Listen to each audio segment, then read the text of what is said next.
নমস্কার বন্ধুরা, আমি অপর্ণা। অপুর সংসার চ্যানেলে আপনাদের সবাইকে স্বাগত জানাই। আজ আমি আপনাদের সাথে শেয়ার করব বাটা মাছের ঝোল।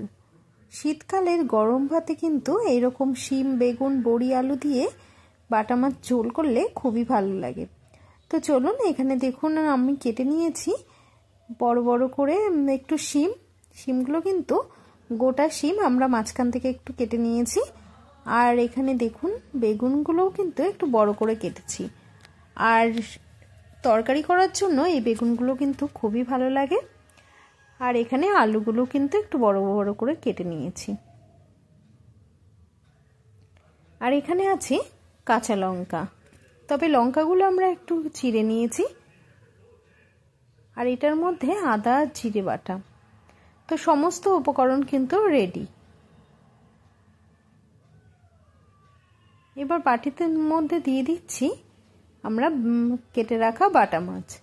তবে বাটা মাছগুলো কিন্তু আমরা কেটে নুন মাখিয়ে রেখে দিয়েছিলাম, তাই নুনটা দেখাতে পারলাম না। দিয়ে দিচ্ছি একটু হলুদ।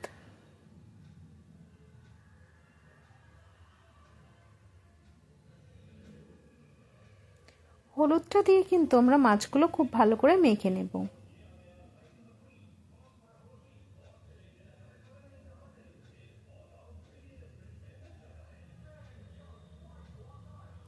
এবার একটা বাটির মধ্যে নিয়ে নিচ্ছি বাড়ির তৈরি ডালের বড়ি। তো বড়িগুলো কিন্তু খুব সুন্দর আর ঝোলে দিলে খুব বড় বড় হয়ে যায়।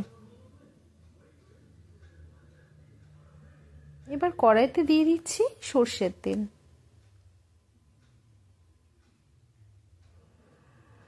তেলটা গরম হয়ে গেছে, ডালের বড়িগুলো কিন্তু এবার ভেজে তুলে নেব।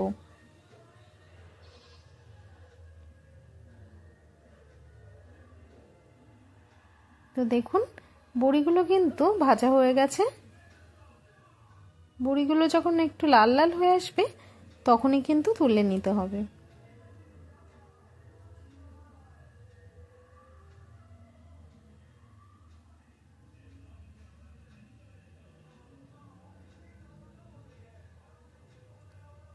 এবার আমরা নুন হলুদ মাখানো মাছগুলো তেলের মধ্যে দিয়ে দিচ্ছি।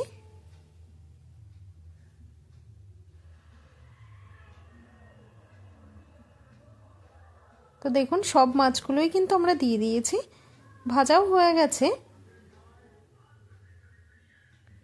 এবার আমরা একে একে কিন্তু মাছগুলো তুলে নেব।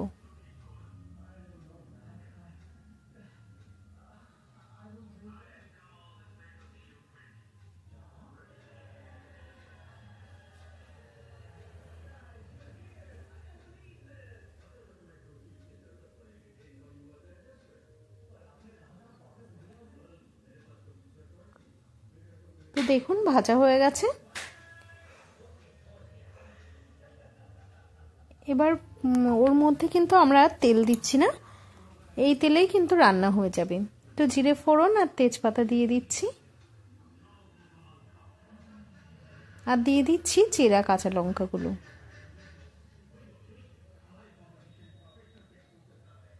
এবার লঙ্কাগুলো কিন্তু একটু ভাজা হয়ে এসছে দেখুন। এখনই কিন্তু আমরা দিয়ে দেব শিম, আলু আর বেগুন।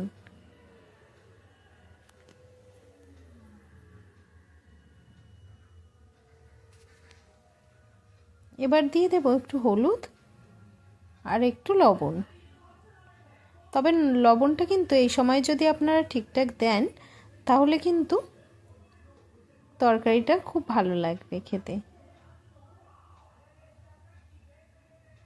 তো দেখুন নুন হলুদটা দেওয়ার পর আমরা কিন্তু শিম বেগুনটা ভালো করে ভেজে নিচ্ছি।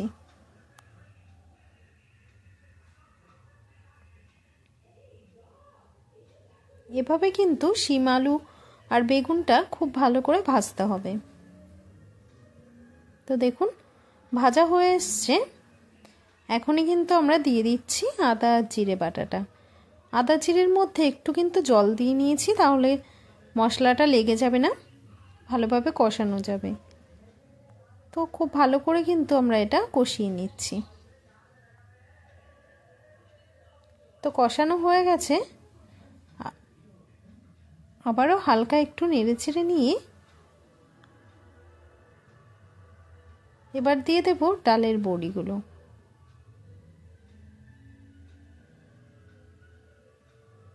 বড়িটা দিয়ে আমরা আবারও মিশিয়ে নিয়ে দিয়ে দিচ্ছি কিন্তু গরম জল। তবে এখানে আপনারা ঝোলটা আপনাদের পরিমাণ মতো দেবেন।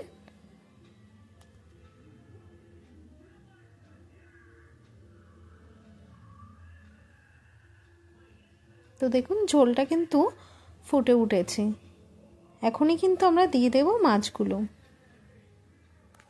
তো মাছগুলো দেওয়ার পর এভাবে কিন্তু খুব ভালো করে একটু তরকারিটা মেশাতে হবে। তাহলে এই সময় মেশালে কি হবে, বেগুনগুলো কিন্তু একদমই ঘেটে যাবে না, গোটা গোটাও থাকবে আর খেতেও ভালো লাগবে। তো দেখুন এখানে কিন্তু আমাদের বাটা মাছের ঝোল একদম রেডি হয়ে গেছে। বাটা মাছের ঝোল আপনারা এভাবে বাড়িতে বানিয়ে খেয়ে দেখুন, আশা করি আপনাদেরও খুব ভালো লাগবে। ভালো লাগলে লাইক, কমেন্ট, শেয়ার করে দেওয়ার অনুরোধ রইল। আজ এই পর্যন্ত, আবার দেখা হবে নতুন কোনো ভিডিওর সাথে। ততক্ষণ সবাই ভালো থাকবেন, সুস্থ থাকবেন। ধন্যবাদ।